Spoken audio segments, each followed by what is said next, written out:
본문 말씀 요한복음 1장 1절에서 5절까지 말씀 우리 다 함께 읽겠습니다. 태초에 말씀이 계시니라. 이 말씀이 하나님과 함께 계셨으니 이 말씀은 곧 하나님이시니라. 그가 태초에 하나님과 함께 계셨고 만물이 그로 말미암아 지은 바 되었으니 지은 것이 하나도 그가 없이는 된 것이 없느니라. 그 안에 생명이 있었으니 이 생명은 사람들의 빛이라. 빛이 어둠의 빛이 돼 어둠이 깨닫지 못하더라. 아멘. 자, 우리가 이제 본격적으로 요한복음 강의를 시작한 지가 꽤 됐어요. 거의 한 달 된 것 같아요. 강도사님 죄송한데요, 잠깐 요것 좀 갖다가 좀 한 번씩 같이 보셨으면 좋겠어요.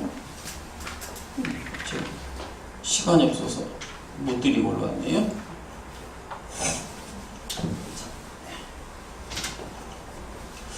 자, 지난 시간에 말씀에 대한 것에 대해서 설명을 제가 좀 길게 깊이 있게 드렸습니다. 왜 사도 요한이 말씀이라고 하는 이 단어를 써서 하나님이신 예수 그리스도를 표현해냈는지에 대한 공부를 깊이 있게 했어요. 유대신학과 헬라 철학에 깊이 물들어 있던 그들이 이미 알고 있던 그 로고스라고 하는 말씀, 그렇죠? 그 말씀을 끌어다가 너희들이 평소 알고 있고 생각하고 있던 그 로고스, 구원의 수단이요 창조의 수단이라고 너희들이 여기고 있던 그 로고스, 그 말씀이 오셨는데 그분이 바로 이분이시다라고, 그렇죠? 그들이 알고 있는 로고스 말씀을 끌어다가 예수 그리스도를 소개했던 것까지 우리가 공부를 했습니다. 그래서 예수님은 하나님의 말씀인 것입니다. 예수님은 하나님의 말씀인 것이에요. 여러분, 말이라고 하는 기능이 뭐죠? 말. 우리가 언어, 그렇죠? 의사소통을 말로 하잖아요. 그렇죠? 서로. 말이 없으면 아마 글쎄요, 답답할 것 같아요. 말이라는 걸 통해서 우리가 서로의 생각과 뜻을 이렇게, 그렇죠? 표현해내잖아요. 그러니까 말이라고 하는 기능은 여러분들 다 알다시피 어떤 것을 설명해내거나 표현할 때 사용하는 게 말이에요. 어떤 것을 설명해내거나 표현할 때. 자, 예수님이 그 말씀으로 오셨다라는 거예요. 그럼 예수님이 이 땅에 왜 오셨어요? 말씀으로 오셨으니까 하나님을 계시하기 위해서 오셨다라는 거예요. 그분 오셔서 하나님만을 계시하시고 가신 분이십니다. 자, 여기까지 했던 것 같아요. 그런데 중요한 것은, 문제는요, 성경이 우리 성도들에게도 똑같이 말씀으로서의 삶을 살아야 한다라고 요구하고 계세요. 성경은 우리 성도들에게도 똑같이 말씀으로서의 삶을 살아야 한다라고 요구하고 있습니다. 요한복음 17장 18절로 갑니다. 함께 읽겠습니다. 예수께서 나를 세상에 보내신 것 같이 나도 그들을 세상에 보내었고. 고린도후서 3장 3절입니다. 너희는 우리로 말미암아 나타난 그리스도의 편지니 이는 먹으로 쓴 것이 아니요 오직 살아계신 하나님의 영으로 쓴 것이며 또 돌판에 쓴 것이 아니요 오직 육의 마음판에 쓴 것이라. 자, 성경은요, 하나님이 예수 그리스도를 보내신 것처럼 그 빛의 비춤을 받은 우리 성도들도 세상으로 보냄을 받은 사람들이라고 명확하게 기술하고 있어요. 그 빛으로부터 비추임을 받은 우리도 세상으로 보냄을 받은 사람들이다 라고 명확하게 기술을 하고 있단 말이에요. 그 말은요, 예수님께서 자신의 뜻과 목적을 다 부정하시고 하나님 아버지의 뜻과 목적과 계획을 위해서만 사셨던 것처럼 우리 성도들도 그렇게 살아야 한다라는 것이에요. 우리는 이제 나의 영광이 아닌 하나님 아버지의 영광을 위한 삶을 살아야 하며 우리의 삶 속에서 하나님의 성품을 나타내며 살아야 하는 것입니다. 예수 그리스도께서 긍휼과 온유와 오래 참으심과 자비와 원수를 사랑하시는 그 크신 사랑을 세상에 보여주심으로 하나님을 증거하셨던 것처럼 우리도 세상에 그렇게 보냄을 받았다라고 하는 것입니다. 그러니까 여러분과 저도 육신이 된 말씀의 삶을 살아야 하는 것이죠.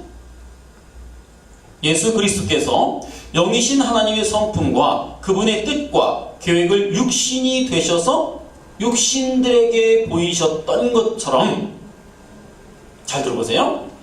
영이신 하나님의 성품과 인격과 그분의 뜻과 계획을 육신의 옷을 입고, 우리와 같은 옷을 입고 우리 육신들에게 그분을 나타내셨던 것처럼 우리도 우리 육신에 영이신 하나님의 성품과 그분의 뜻과 계획을 나타내는 삶을 살아야 한다는 것입니다. 육신의 옷을 입고 그분을 설명해 내셨어요. 예수님께서는. 이게 무슨 뜻이라고 했어요? 말씀이 육신이 되어 라고 하는 그 말씀 속에 담겨져 있는 메시지예요. 말씀 속에 담겨져 있는 메시지. 말씀이 육신이 되어. 이게 무슨 뜻이에요? 말씀이 육신이 되어. 말씀이신 그분이 우리와 같은 모습으로 하나님을 계시하셨다는 뜻이에요. 이해가시죠? 자, 우리는 그렇게 삶의 현장에서 작은 예수로, 하나님의 말씀으로 살아야 하는 것입니다. 에베소서 5장 8절로 가요. 함께 읽습니다. 너희가 전에는 어둠이더니 이제는 주 안에서 빛이라. 빛의 자녀들처럼 행하라. 빛의 열매는 모든 착함과 의로움과 진실함에 있느니라. 주께 기쁘시게 할 것이 무엇인가 시험하여 보라. 너희는 열매 없는 어둠의 일에 참여하지 말고 도리어 책망하라. 그들의 은밀히 행하는 것들은 말하기도 부끄러운 것들이라. 그러나 책망을 받는 모든 것은 빛으로 말미암아 드러나나니 드러나는 것마다 빛이니라. 요한일서 2장 7절로 갑니다. 사랑하는 자들아, 내가 새 계명을 너희에게 쓰는 것이 아니라 너희가 처음부터 가진 옛 계명이니 이 옛 계명은 너희가 들은 바 말씀이거니와 다시 내가 너희에게 새 계명을 쓰노니 그에게와 너희에게도 참된 것이라. 이는 어둠이 지나가고 참 빛이 벌써 비침이니라. 빛 가운데 있다 하면서 그 형제를 미워하는 자는 지금까지 어둠에 있는 자요, 그의 형제를 사랑하는 자는 빛 가운데에 거하여 자기 속에 꺼리낌이 없으나 그의 형제를 미워하는 자는 어둠에 있고 또 어둠에 행하며 갈 곳을 알지 못하나니 이는 그 어둠에 그의 눈을 멀게 하였습니다. 자, 우리가 이렇게 빛을 바라며 살고 하나님을 소개하는 삶을 살다 보면 세상의 반응은 두 가지로 나누어져요. 여러분들이 빛을 바라며 살면 세상에 나가 빛으로서의 삶을, 작은 예수로서의 삶을 세상에 나가 살면서 하나님을 소개하다 보면 세상은 반드시 두 갈래로 여러분들을 치고 들어와요. 첫째로 어둠인 자기 자신을 발견하고 통해 자복하는 반응이 일어나요. 첫째는 이사야 6.5절로 갑니다. 그때 내가 말하되 화로다 나여 망하게 되었도다. 나는 입술이 부정한 사람이요 나는 입술이 부정한 백성 중에 거주하면서 만군의 여호와이신 왕을 배웠음이로다 하였더라. 이렇게 우리가 하나님을 증거하면 예수 그리스도를 전하면 통해 자복하고 화로다 나여 나는 망하게 되었더라 하는 자기 처음자리로 내려가는 자가 있는가 하는 반면에, 자 반대로 자신들에게 비치는 빛과 말씀을 향해 돌을 들고 공격해 들어오는 반응도 있어요. 첫 번째 반응은 그 말씀에 뭐예요? 자기 자신을 부정하고 부인하고 하나님 앞으로 나와 무릎 꿇는 자가 있는가 하면, 반면에 자신들에게 비치는 빛과 말씀을 향해 돌을 들고 공격해 들어오는 자들이 있다라는 거예요.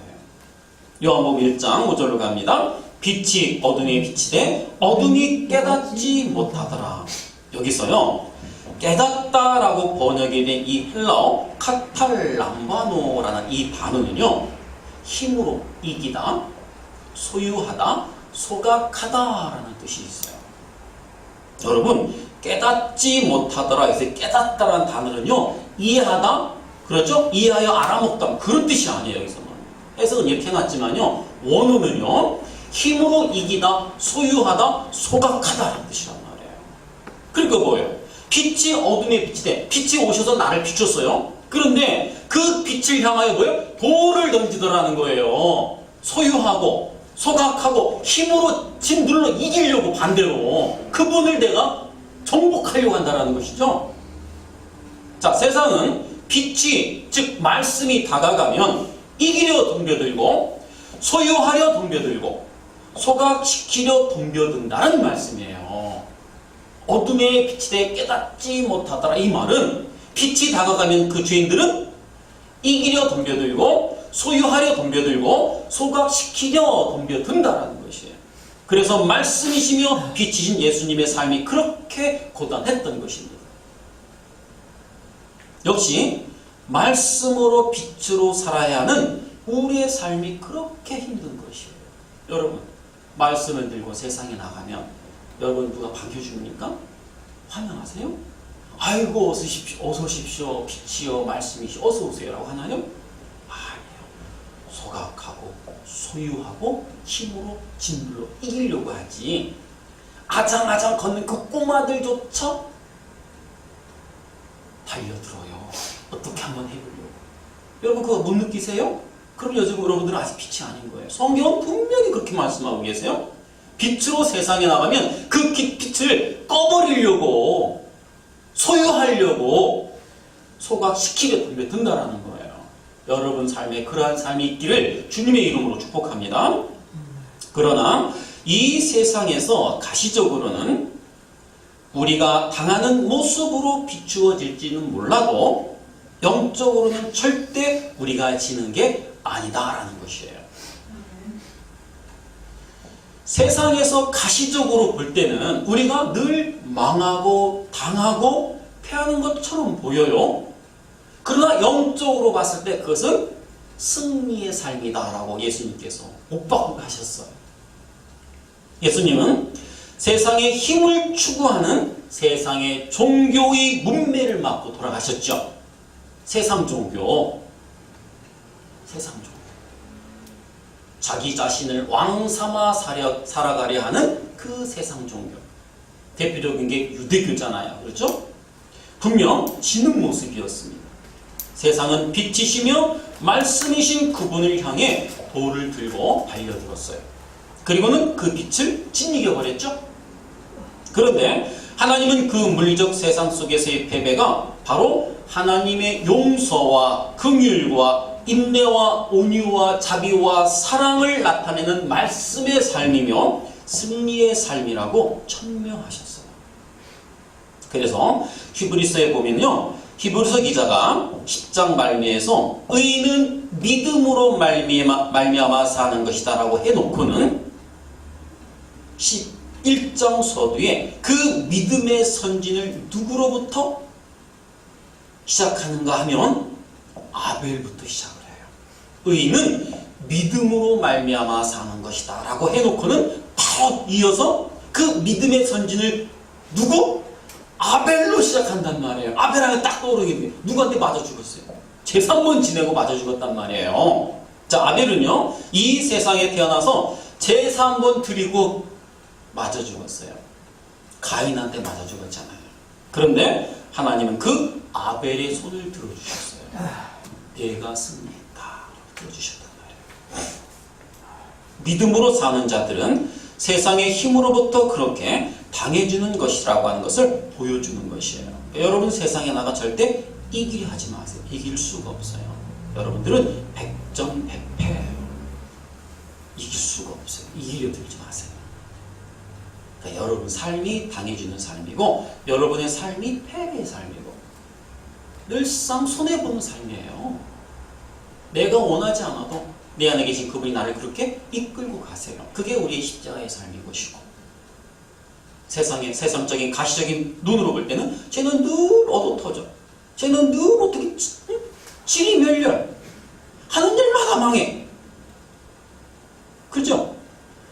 세상 사람이 볼 때는 참 뭔가 하나 제대로 되는 게 없어요. 그의 삶을 들여다보면. 그러나 하나님은 그것을 승리의 삶이다 라고 또 예수님께서 그러한 삶을 살다 가셨어요. 여러분 삶에 그러한 삶이 나타나면 할렐루야를 외치셔야지 왜 나만 이렇게 못 살게 보십니까? 하시면 안 된단 말이에요. 여러분, 세상의 종교는 둘로 갈라져요. 여러분들 다 아실 거예요. 하나는 범신론이고 하나는 기독교예요. 그러니까 기독교 이외의 모든 종교를 제가 범신론 안에 다 집어넣었어요. 지금 왜 그런지 설명해 드릴게요. 왜 제가 기독교 이외의 모든 종교를 범신론 안으로 몰아넣었는가 하면, 범신론은요 모든 피조물과 인간의 가능성에 근거한 종교예요. 인간의 가능성이라는 건 뭔가 알죠? 나도 할 수 있다라고 하는 이 두 주먹 불끈 쥐고 일어서잖아요. 나도 뭔가 할 수 있다라고 하는 이 가능성에 바탕을 둔 근거한 종교가 범신론이에요. 모든 종교는 다 그래요. 기독교의 모든 종교는. 그래서 인간도 수련을 하고 돌을 쌓으면 뭐가 될 수 있다? 신이 될 수 있다 라고 하는 자력종교의 토대가 바로 이 범신론이에요. 자력종교. 그러나 기독교는요 자기의 능력과 가능성을 전면 부인당해야 돼요. 자신의 능력과 가능성을 전면 부정당하고 부인당하고, 그러죠? 자기 부인이라고 하잖아요. 나는 아무것도 아니네요 하나님. 먼지 티끌 죽은 흙에 불과한 자네요. 하나님의 은혜가 아니면 저는 지금 지옥에 가라앉을 아무 말 할 수 없는 무익한 자네요. 이게 자기 부인이잖아요. 자기 부정. 이렇게 전면 부정당하고 하나님의 도우심만을 요청하는 완전한 타격 종교예요. 기독교는 타격 종교고요. 기독교의 모든 종교, 즉 범신론은 자력 종교. 엄청난 차이죠. 지옥과 천국의 차이입니다. 하나님께만 순종하고 하나님만을 의지하려는 자들은 자신의 가능성을 바탕으로 하여 세상의 힘을 추구하는 그 세상 종교에게 늘 맞아 죽는 모습으로 드러나더라는 것입니다. 그것이 가인이 아벨을 살해한 사건이고 유대교의 바리새인들이 예수님을 십자가에 못 박아 죽인 사건인 것입니다. 여러분, 거대한 종교 집단 세상은 항상 하나님의 빛을, 하나님의 말씀을 밟아서 꺼버리려고 달려들게 되어 있어요. 그러나 그 삶이 바로 하나님의 성품을 드러내는 삶이고 승리의 삶인 것입니다. 여러분, 빛이신 예수께서 왜 그렇게 약한 모습으로 오셨는지 아시죠? 빛이신 예수님께서 약한 모습으로 오셨어요. 우리 이사야서로 가서 한번 확인해 보겠습니다. 이사야서 53장이에요. 같이 읽습니다. 그는 주 앞에서 자라나기를 연한 순 같고 마른 땅에서 나온 뿌리 같아서 고운 모양도 없고 풍채도 없은즉 우리가 보기에 흠모할 만한 아름다운 것이 없도다. 그는 멸시를 받아 사람들에게 버림받았으며 간고를 많이 겪었으며 질고를 아는 자라. 마치 사람들이 그에게서 얼굴을 가리는 것 같이 멸시를 당하였고 우리도 그를 귀히 여기지 아니하였도다. 그는 실로 우리의 질고를 지고 우리의 슬픔을 당하였거늘 우리는 생각하기를 그는 징벌을 받아 하나님께 맞으며 고난을 당한다 하였노라. 그가 찔림은 우리의 허물 때문이요 그가 상함은 우리의 죄악 때문이라. 그가 징계를 받음으로 우리는 평화를 누리고 그가 채찍에 맞음으로 우리는 나음을 받았도다. 우리는 다 양 같아서 그릇 행하며 각기 제 길로 갔거늘 여호와께서는 우리의 모두의 죄악을 그에게 담당시키셨도다. 예수 그리스도의 약한 모습은 힘의 논리로 운영이 되는, 여러분 이 세상은 어떤 논리로 돌아갑니까? 이 세상은 경제 논리, 힘의 원리로 돌아가는 세상이에요. 돈이 곧 힘이거든요. 경제는 돈이잖아요. 그렇죠? 힘의 원리로 돌아가는 이 세상 사람들이 규정해 놓은 그 힘의 논리로 봤을 때 그 예수님은 약함이에요. 분명한 약함입니다. 그러나 하나님 나라에서는 바로 그 모습이 왕의 삶인 것이에요. 그죠? 예수님은 그러한 왕의 삶을 살다 가셨어요. 근데 그 왕의 삶이, 하나님 나라의 그 왕의 삶이 이 땅에서는, 이 세상에서는 어떤 모습으로 비춰지더라? 패배의 삶으로, 맞아 죽는 삶으로 드러나더라는 것이에요. 여러분 뭐 더 바라세요? 여러분 그리스도인이시잖아요. 성령 하나님과 함께하는 성도라면서요. 근데 이 땅에서 뭘 더 바라십니까? 여러분 뭘 추구하세요? 하나님은 자신을 자해하시면서까지 원수를 살려내시는 사랑의 하나님이세요. 그러나 그 모습은 이 세상에서 약함의 모습으로 드러나 보인 것입니다. 그래서 예수님은 그렇게 형편없이 못생기고 약한 모습으로 이 땅에 내려온 것이에요. 그러한 삶의 모습을 여러분 속에서 요구하시는 거예요. 너희도 빛의 삶을 살아라 라고 요구하신단 말이에요. 성경은.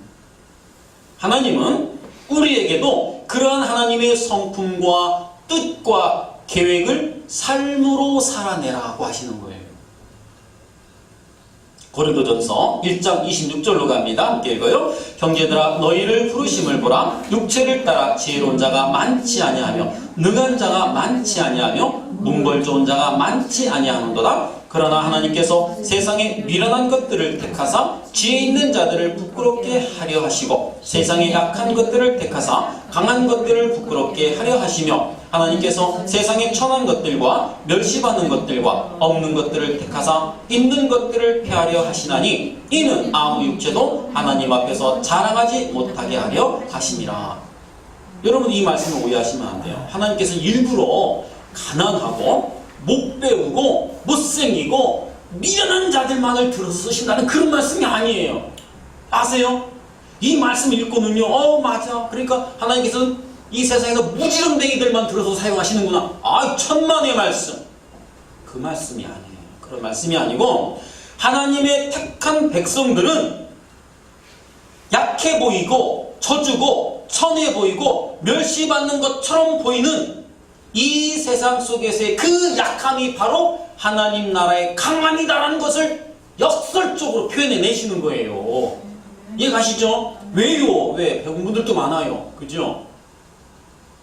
여러분 각 직장 내에 신우회라는 게 또 있어요. 그렇죠? 신우회. 그 신우회를 이끌어 가시는 분들은요 대단하신 분들이에요. 하지만 그 안에서 늘 약한 모습으로, 그렇죠? 늘상 손해보는 모습으로 그렇게 그 신우회를 이끌어 가시는 걸 제가 본 적이 많아요.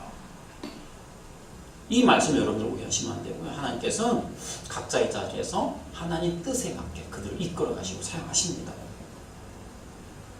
자, 그러한 하나님 나라의 삶의 원리로 살아야 한다는 것을 설명하는 것이지 일부러 그렇게 못난 자들, 약한 자들을 무지렁댕이들만 골라서 쓰신다라고 하는 그런 말씀은 아닌 거예요.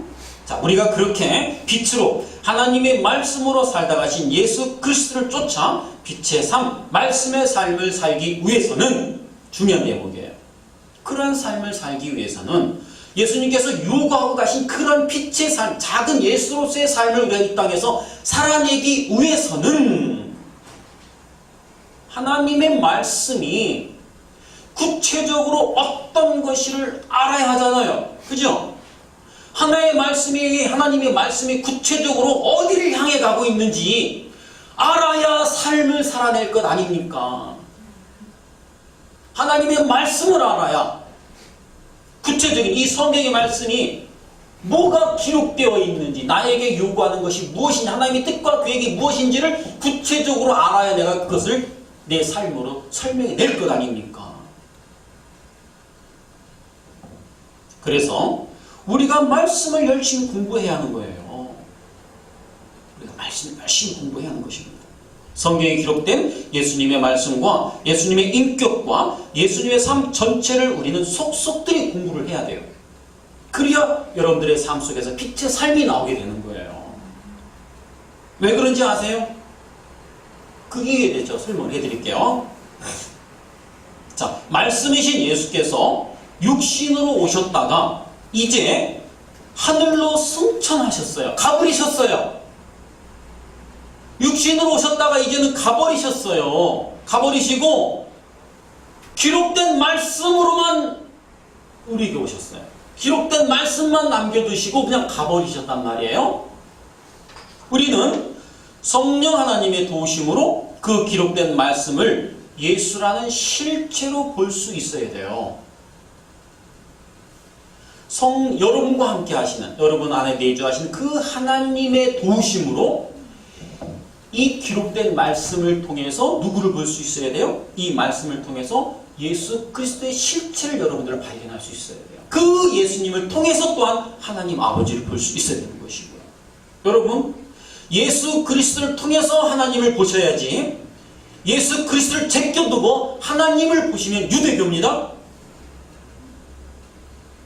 예수 그리스도를 통해서 하나님을 보셔야지 예수 그리스도를 제껴두고 뒤로 밀어놓고 바로 나는 하나님과 1대1로 대면할 거야 라고 하면 그들은 유대교예요.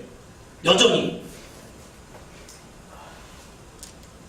그리고요, 성령님은 그 하나님을 설명하셨던 그분의 삶을 우리의 삶 속에서, 즉 십자가의 삶, 그리스도의 삶을 그대로 재현해내는 자로 또한 우리를 변화시켜 가고 계신 것입니다. 그래서요, 성경의 영생은 뭐라 그래요? 성경의 영생은, 여러분들 영생하면은 그냥 오래 사는 것이라고 생각하시죠? 단순히 그냥 오래 사는 것, 영원히 죽지 않고 오래 사는 걸 영생이라고 해요? 아니에요. 단순히 오래 사는 걸 영생이라고 하죠. 성경에서 말하는 영생은 신적 생명을 말하는 거예요. 지옥에서도 영원히 삽니다. 천국에서만 영원히 사는 거 아니에요. 지옥에서도 영원히 살아요. 그러니까 성경에서 말하는 영생은 하나님과 그의 보내신 자 예수를 아는 것이라고 못 받고 있어요. 영생은 뭐라고요? 하나님과 그 보내신 그 예수를 아는 것. 예수님을 아는 것이 하나님을 아는 것이고, 하나님을 아는 것이 곧 영생과 연결된다는 말씀이죠. 자, 그렇게 빛을 보고 말씀을 깨닫게 된 사람들이 영생을 소유한 사람들인 것입니다. 요한복음 1장 4절로 갑니다. 그 안에 생명이 있었으니 이 생명은 사람들의 빛이라. 생명이 누구 안에 있어요? 생명이 누구 안에 있습니까? 예수님 안에 있어요. 예수님 안에만 생명이 있습니다. 생명은 여러분 안에 있는 게 아니에요. 여러분들이 생명을 갖고 태어난다고 착각하시죠? 어머니 배에서 나올 때 생명을 갖고, 그러죠? 내가 살아갈 만큼, 그렇죠? 살아갈 만큼 그 연수를 받아가지고 나온다라고 생각하시죠? 천만의 말씀. 생명은 예수님 안에만 있는 거예요. 살았다라고 하는 자들을 성경은 다 죽은 자들이라고 일갈합니다. 성경은요, 다 살았잖아요. 다 살아서. 문장 밖에 나가보세요. 일요일날. 공원에 한번 나가보세요.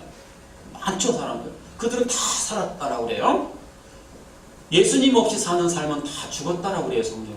그들은 산 자지만 죽은 자들이에요, 실상. 생명은 예수님 안에만 있습니다. 예수님과 여러분과의 그 관계가 회복된 자들만 산 사람들이에요. 자, 그렇기 때문에 성경은요, 그 예수 그리스도가 안으로 뚫고 들어와 내주하시는 사람만이 생명이 있는 자, 산 자라고 하는 거예요. 불가항력적 은혜. 내가 원하지도 않은 때에, 내가 원하지도 않았는데 나를 그냥 불가항력적으로 거부할 수 없는 어떤 힘으로 나를 뚫고 들어오셔서 나는 너와 함께 할 거야 라고 하는 그런 생명이 내 안에 있는 자, 그 자만을 성경은 생명이 있는 자, 산 자라고 하는 거예요. 그러니까 여러분들, 예수 없이 사는 모든 사람들은 다 죽은 자들이에요. 예수 없이 사는 모든 자들은 다 죽은 자들이에요. 미안하지만. 아니에요. 성경이 그렇게 말하고 있어요. 여러분, 예수 없이 떵떵거리며 사는 사람들 하나도 부러워할 거 없어요. 절대 부러워할 거 없습니다. 그것은 모두 죽은 자의 삶인 것입니다. 이제 다 끝났어요. 자, 그러니까 여러분, 여러분이 진심으로 영생에 관심을 두고 계시고 정말 영생을 원하고 계신다라면 여러분은 예수 그리스도의 편지로 예수 그리스도의 향기로서의 삶을 추구해야 합니다.